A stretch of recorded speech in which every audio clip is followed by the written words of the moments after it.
Hi friends, ఈరోజు ఒక wonderful topic discuss చేద్దామండి. మనం తీసుకున్న ఫుడ్ మన బాడీలో డైజెషన్ అవ్వడానికి ఎంత టైం పడుతుంది అనే దాని గురించి తెలుసుకుందాం. బేసికల్గా రెగ్యులర్ లైఫ్లో మన fruits, vegetables, chicken, mutton, rice అన్ని తింటాం కదా. తినడం వల్ల మన బాడీలో ఎంత టైం పడుతుంది మన డైజెషన్ అవ్వడానికి?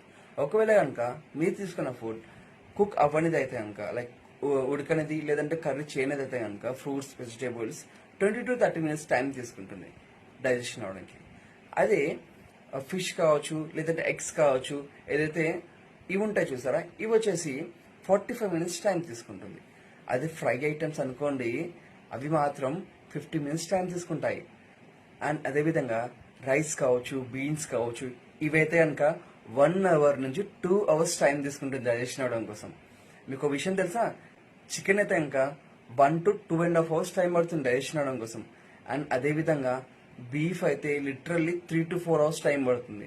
అంటే చూడండి, మనం తీసుకున్న ఫుడ్ మన బాడీలో డైజెషన్కి ఇంత టైం తీసుకుంటుందంటే ఎప్పుడు డైజెషన్ అవుతుంది, ఎప్పుడు బాడీకి అబ్జర్వ్ అవుతుంది, ఎప్పుడు మనం హెల్తీగా ఉంటాము. అందుకని ఎప్పుడైనా గుర్తుపెట్టుకోండి, తీసుకున్న ఫుడ్ అనేది హెల్తీగా ఉండాలి అండ్ ఈజీగా డైజెషన్ అయ్యే ఉండాలి. ఎందుకంటే ఎప్పుడైతే బాడీకి ఈజీగా డైజెషన్ అవుతుందో అప్పుడు మనం హెల్తీగా ఉంటాము, హ్యాపీగా ఉంటాం. ఐ థింక్ ఈ వీడియో మీ అందరికి నచ్చి ఉండొచ్చు. Thank you, have nice day, bye.